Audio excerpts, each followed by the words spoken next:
Formasi sudah final. Halo teman-teman guru bahasa Inggris di SD, bersabar ya. Tahun ini memang guru bahasa Inggris belum linear sebagai guru kelas.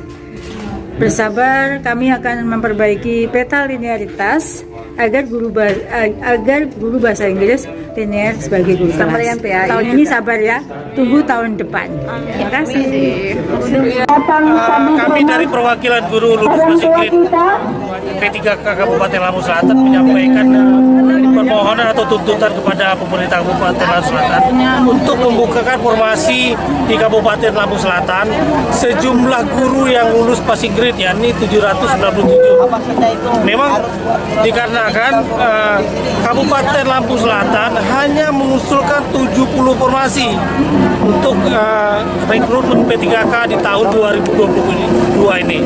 Itu sangat minim sekali, hanya kurang dari 10% ya. Sangat miris bagi kami. Kawan-kawan sampai mungkin ada yang kecewa, sedih, segala macam, kesal. Tadi kami sempat berkomunikasi dengan Pak Sekda. Pak Sekda hanya berjanji akan mencari jalan keluar, akan seperti apa solusinya, tapi tidak memberikan solusi yang benar-benar memberi kepuasan bagi kami guru-guru lulus bahasa Inggris ini. Kalau tuntutan kita nggak terrealisasi nanti seperti apa, Bang? Ya, kami sepakat tadi dengan Pak Sekda bahwa kami diminta untuk bersurat untuk meminta artinya alokasi dana anggaran untuk P3K itu berapa dan dari pusatnya berapa. Maka kami diminta untuk bersurat. Nah, setelah kami bersurat nanti akan ketahuan hasilnya seperti apa. Tapi kalau memang itu tidak memuaskan hasilnya bagi kami siap turun kembali ke lapangan sebanyak 790. Itu tadi yang menemui ya, jadi itu ada forum guru lolos passing grade P3K. Itu jumlahnya yang tersisa setelah dikurangi rekrutmen P3K kita yang 2022 itu masih sekitar 729. Jadi kalau tadi kita sampaikan bahwa di menu DAU kita sekarang kan ada rinciannya, jadi hampir mirip seperti DAK lah gitu. Jadi ada anggaran 53 miliar untuk P3K. Nah, ketika kemarin dalam pembahasan di komisi, khususnya saya komisi 2, itu kan memang dari 53 miliar itu sudah ada untuk alokasi 13 miliar yang rekrutmen tahun 2022. Berarti masih ada sisa di tahun 2023 ini sekitar 40 miliar. Nah, tadi sebelum ada aspirasi dari rekan-rekan, saya sudah sounding ke BPKAD. Jadi alokasi yang 40 miliar ini sudah di breakdown ke 5 satker. Jadi yang pertama pendidikan, kesehatan, PUPR, kemudian dinas peternakan dan hortikultura gitu. Jadi ada perinciannya, kita sampaikan tadi ke forum supaya ini kita nanti duduk bersama antara lintas komisi, yang mungkin bisa melibatkan komisi 1 karena komisi 1 ada BKD, kemudian komisi 2 keuangannya, kemudian komisi 4-nya di dinas pendidikan. Harapannya kalau kita duduk satu meja nanti kita mau mencari solusi nih, mengentaskan persoalan P3K khususnya yang di tenaga guru honor yang sudah lulus passing grade itu nanti seperti apa simpulannya, agar nanti saling ada titik temu lah. Itu harapan nanti kita ke depan. Itu diantaranya adalah dampak yang harus diterima oleh guru-guru honor, guru-guru P3K yang sudah dinyatakan lulus pun bermasalah di Republik yang kita cintai. Ini menjadi persoalan. Harusnya guru-guru yang sudah dinyatakan lulus, ya suka tidak suka pemerintah harus segera memberikan SK kepada guru-guru kita. Aneh bin ajaib, kalau sudah dinyatakan lulus tapi formasi tidak ada. Ini yang menjadi persoalan besar di tes seleksi P3K tahun 2021. Akhirnya pemerintah di awal-awal 2022 membuat surat edaran dan memberikan pengumuman kepada seluruh guru-guru di Indonesia bahwa di 2022 akan diangkat yang yang lulus PG dan belum mendapatkan belum mendapatkan tempat atau formasi. Tapi sampai saat ini banyak guru-guru kita yang belum selesai terkait dengan SKP 3K-nya walaupun dia sudah lulus passing grade. Sampai Pak Prof, ada beberapa guru yang sudah diberhentikan dari tempat mengajarnya karena dia ngajar di swasta.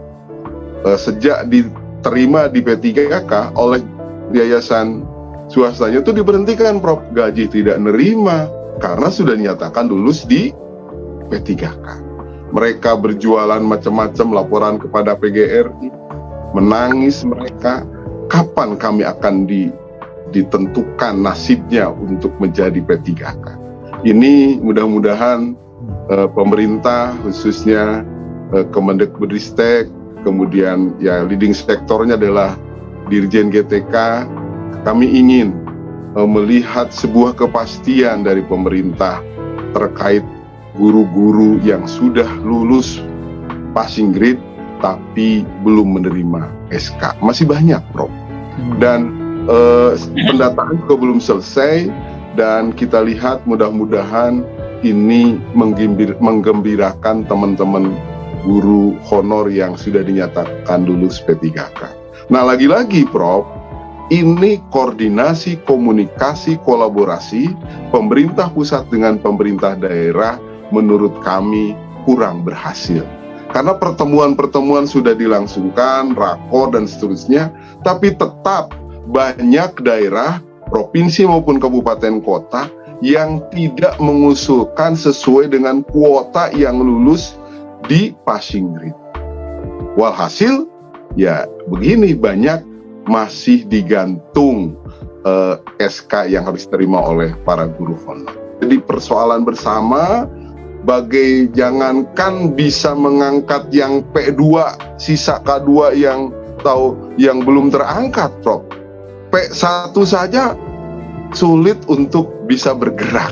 Nah ini, Prof, mudah-mudahan ada solusi-solusi yang lain di kementerian. Karena persoalannya di era disrupsi ini katanya bukan persoalan bukan persoalan hal-hal yang pasti, tapi bagaimana pemimpin memberikan keputusan yang cepat, tepat, dan jelas. Itu pengaduan-pengaduan dan aduan-aduan terkait dengan ASN P3K ini. Inilah mungkin yang dikhawatirkan oleh teman-teman guru honor saat itu, bahwa kami inginnya ASN PNS bukan P3K. Karena ketidakjelasan terkait dengan penggajian, kepegawaian, sehingga membuat teman-teman guru honor itu pada saat diluncurkannya P3K mereka sedikit tidak setuju, inginnya adalah ASN PNS. Tetapi daripada teman-teman menurut undang-undang ASN bahwa ASN itu yang PNS itu 35 tahun paling tinggi, paling lambat, mereka setelah 35 tahun kan tidak bisa ikut tes ASN. Padahal yang dirugikan itu saat moratorium 10 tahun lebih, usia mereka masih 25-26. Tapi ketika tidak ada pengangkatan, jadilah mereka usianya lebih dari 35 tahun. Nah ini yang menyebabkan sehingga jalan tengah PGRI mengusulkan P3K untuk guru-guru yang usianya di atas 35 tahun. Ini awalnya, Prof. Kemudian yang kedua, ini P3K itu khusus untuk menyelesaikan guru-guru di sekolah negeri, tidak melibatkan guru-guru yang ada di sekolah swasta. Nah sekarang kerepotan pemerintah. Tadinya untuk guru-guru yang ada di sekolah negeri, kekurangan gurunya kan di sekolah negeri, Prof. Kalau swasta mungkin sudah stabil dan seterusnya. Tapi mungkin ada beberapa yang perlu kita intervensi oleh pemerintah, dibantu sekolah-sekolah yang maju enggak, hidup tak mau gitu. Mungkin itu yang perlu kita bantu untuk dikembangkan lebih maju lagi. Jadi memang ada hal yang harus segera, tadi saya bilang bahwa di era disrupsi ini tidak hanya kita memikir-mikir kemudian menentukan sebuah kebijakan, tetapi harus segera, cepat, tepat, dan jelas. Itu, Prof. Jadi sepertinya tadinya kementerian itu ingin menunjukkan bahwa nih program ini tidak membeda-bedakan tempat kerja.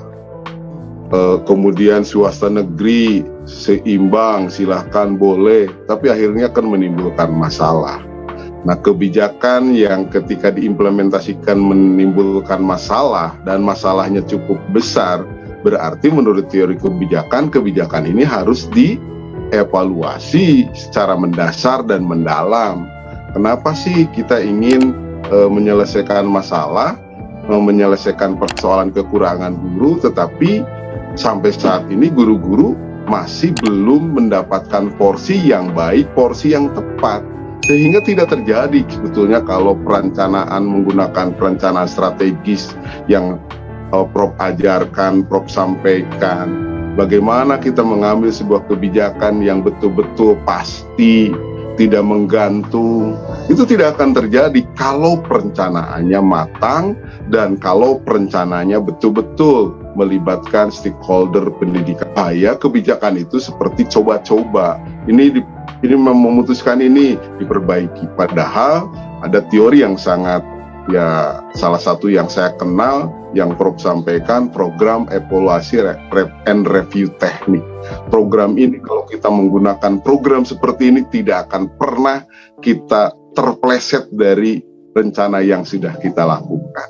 Semua kritikal yang akan mengganggu program ini, rencana ini akan dikikis habis dengan teori-teori ilmiah untuk sukses dalam sebuah program. Terkait kurikulum merdeka saja, saya melihat evaluasi dari seluruh Indonesia, jangankan di tempat-tempat terpencil. Saya baru pulang dari Garut Selatan yang nggak jauh dari ibu kota negara. Di ujung Garut, di kecamatan Caringin, Kabupaten Garut. Saya tanya pada guru-guru, ibu bapak, bagaimana sudah melaksanakan kurikulum merdeka? Apa Pak kurikulum merdeka? Dari ibu kota nggak jauh jaraknya, nggak ngerti apa itu kurikulum merdeka. Ini satu bukti. Jangankan di daerah pedalaman, di pencil, waktu kita pulang dari Aikmua pun sama, mereka tidak mengerti. Bahkan kurikulum 2013 pun masih belajar mereka. Artinya apa? Ini sebuah potret. Jangan melihat pohon, tapi hutan belantara yang utuh Indonesia itu harus kita potret. Bisakah implementasi ini dilaksanakan? Atau mudahkah guru menggunakan kurikulum?